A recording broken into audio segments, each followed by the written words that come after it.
Welcome to our channel. Today we how to transfer a Google Workspace domain between accounts, full guide step by step clearly. To transfer a Google Workspace domain between accounts, begin by signing into the Google admin console of the account you want to transfer the domain from. Navigate to the Domains section in the admin console. Select Manage Domains to view all domains associated with your account. Find the domain you wish to transfer and click on Transfer Domain. Next, read the information presented on the screen regarding domain transfers.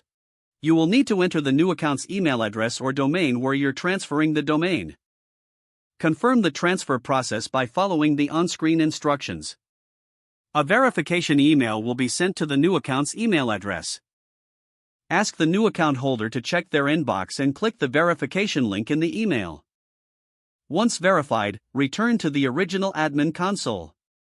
Within the Domains section, check the status of the transfer. Now, switch to the new Google Workspace account. Sign in to the new Google admin console. Navigate to the Domains section again. Select Manage Domains to start the process of accepting the transferred domain. Follow any prompts to complete the acceptance of the domain. If necessary, update DNS records to ensure proper email functionality. After completing the transfer, confirm that email delivery and other services are functioning correctly. Finally, allow some time for changes to propagate across the internet. This completes the transfer of the Google Workspace domain between accounts. If the page does not load, refresh the browser or try again in a private or incognito window. Make sure you are using the correct email address, then retype it carefully to avoid small typos. If your password is not accepted, use the reset option and create a new strong password you can remember.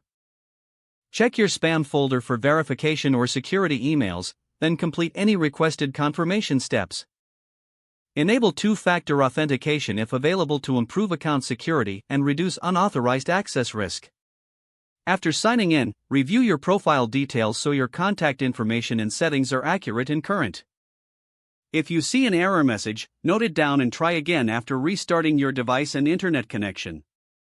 Log out when you finish, especially on shared devices, to keep your account and payment information secure. If the page does not load, refresh the browser or try again in a private or incognito window. Don't forget to like this video and subscribe to our channel for more step-by-step tech guides.